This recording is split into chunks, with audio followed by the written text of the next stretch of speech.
Hi, this is Pat Hanahoe-Dosch, your professor again. I'm here now to talk to you about your first poetry assignment. I believe in giving parameters for the first one or two poem assignments, mainly because I think it helps you, first of all, understand what I'm looking for, what I think represents good poetry, but also that it helps you discover for yourself what you think good poetry is, what many people think good poetry is. But also it helps you to find topics and so on, and get past that first hump of trying to figure out what you want to write about. Although there's still a lot of freedom in this. So the first rule of this poem is that it may not rhyme. No rhyme. One of the mistakes that beginning writers often make is they don't realize that poetry is more than rhyme. Rhyme is just one form out of millions of forms. It's the one people are most used to because they've read a lot of poetry that rhymed in high school, or even in college literature classes. But in truth, poetry is much more than that. It does not have to rhyme to be a poem, which of course leads us to a discussion about what exactly poetry is, and we'll have that discussion in the discussion board later. But it's important to remember that your poem cannot rhyme. I don't want you worrying about rhyme. It's too easy to do really bad rhymes and sacrifice good poetry for the rhyme. And I don't want you to make that mistake. It's actually very, very difficult to write in rhyme. So I want you first to get a sense of what a poem is and how to write poetry before you start working with difficult forms like rhyme. Okay, so that's the first rule, no rhyme. The second one is to be able to explain your line breaks. Poems are divided up into line breaks, to lines. Excuse me. Poems are divided up into lines, and the end of the line is what we call a line break. And we break those lines for many different reasons. Often those reasons have to do with rhythm. A poem may have a specific the line may have a specific rhythm, or it has to do with sound, or it has to do with sense, with content. So oftentimes if you could break a line and allow the reader then to get several different meanings from the last word of a line or from an image or something. There are a lot of different reasons for why a poet breaks a line where he or she does. So it's important to think about that. We'll talk a lot more about that as we go on in the course and talk more about poetry, among other things. But it's important to think about that. So the next rule is that there must be at least one metaphor or simile in each stanza. Poems are broken up into stanzas. Stanzas are broken up into lines. Okay, the stanza is to a poem what a paragraph is to an essay or a story. Okay, so we have collect blocks of lines that become stanzas. And again, they're organized into the stanzas and so forth based on a lot of different reasons. Rhythm, meaning, movement of the poem, the flow. There's all kinds of reasons. Think about that when you break the poem into stanzas. But also, remember, you must have one metaphor or simile in each stanza. And metaphor is a direct comparison to something else. Something is something else. The sun is a bright orange in the sky. The crescent moon is a fingernail paring. A simile is where you use like or as. A crescent moon is like a fingernail paring. Or the sun is like an orange. The moon is like a light bulb glowing in the dark. I mean, whatever. So the difference is that a metaphor is very direct. Something is something else. A simile is like or as something else. So it's an indirect comparison. Metaphors and similes are very important to poetry and really all writing because those comparisons help your audience understand abstractions. They're concrete things that allow us to understand something better. So all poems use metaphors and similes at the very least. All poetry uses figurative language of some kind, but metaphors and similes are very important. Now, the next rule is that every line must contain at least one specific concrete word.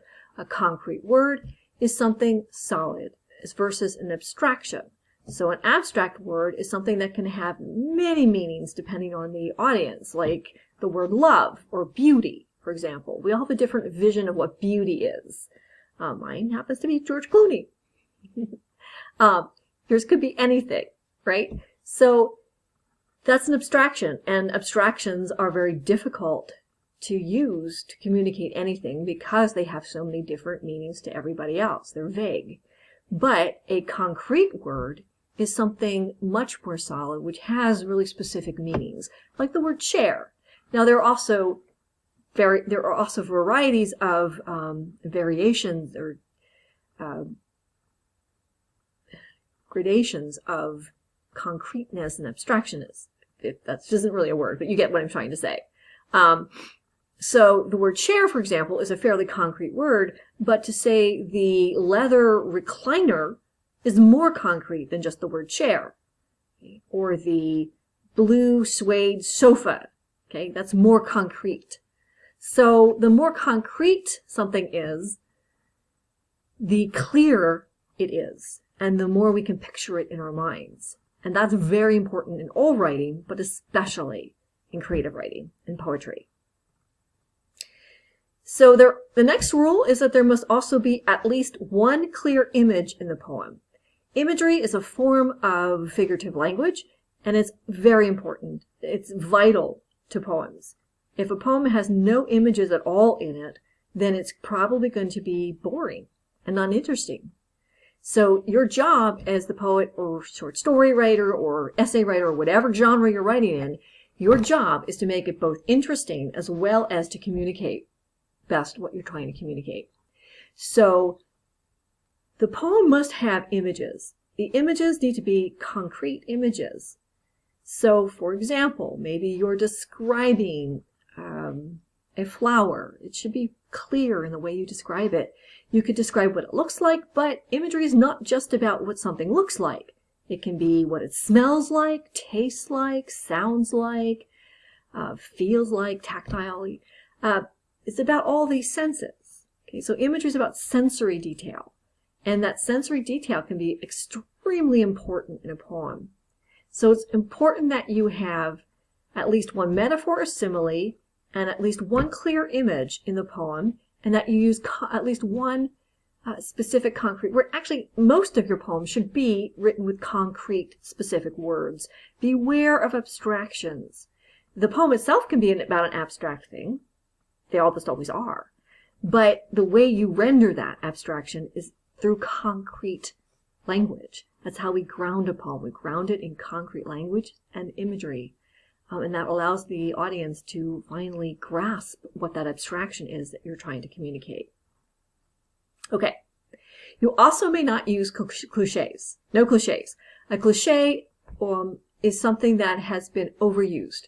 It's an expression that has just been overused so much that it has no meaning and of no interest to the audience.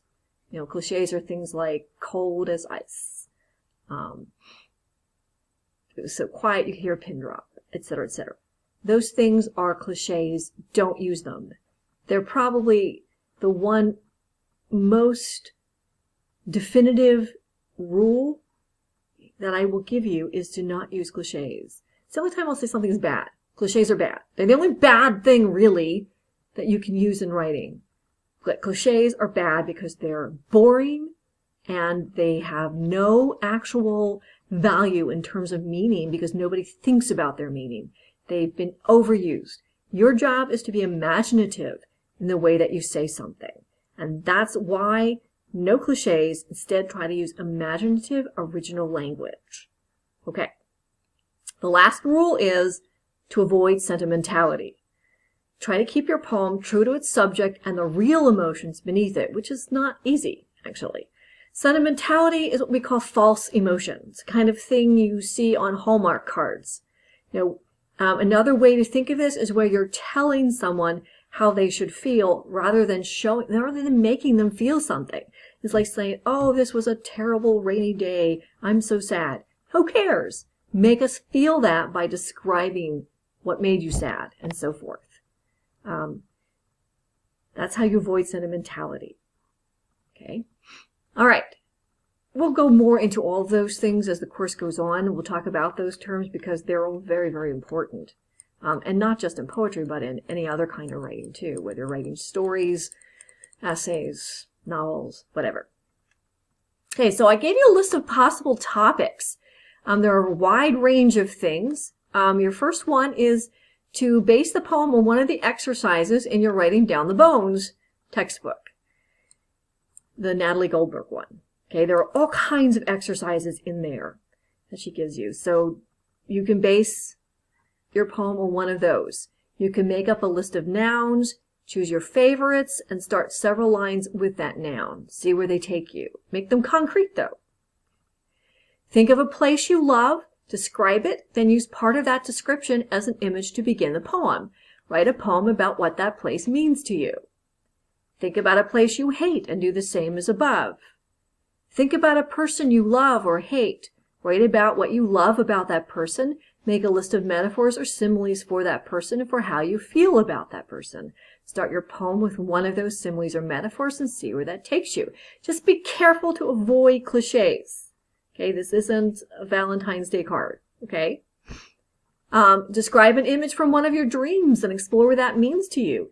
Dreams can be a wonderful way of tapping into visual imagery and so on, things that are important to you and that mean something to you. You could, write a poem in a voice that is not your own. You might choose to write in the voice of some historical or mythical figure, in the voice of someone you know, or in the voice of a made-up character. This is called a persona poem. In it, the voice of the narrator is the persona of someone who is not you. Okay, that's a tough one, but it's kind of a little like storytelling. So some of you might enjoy that. So pick one of those topics, write your poem, and then we're going to go from there as you put them into the workshops and we do our first critique. Thanks. Talk to you later.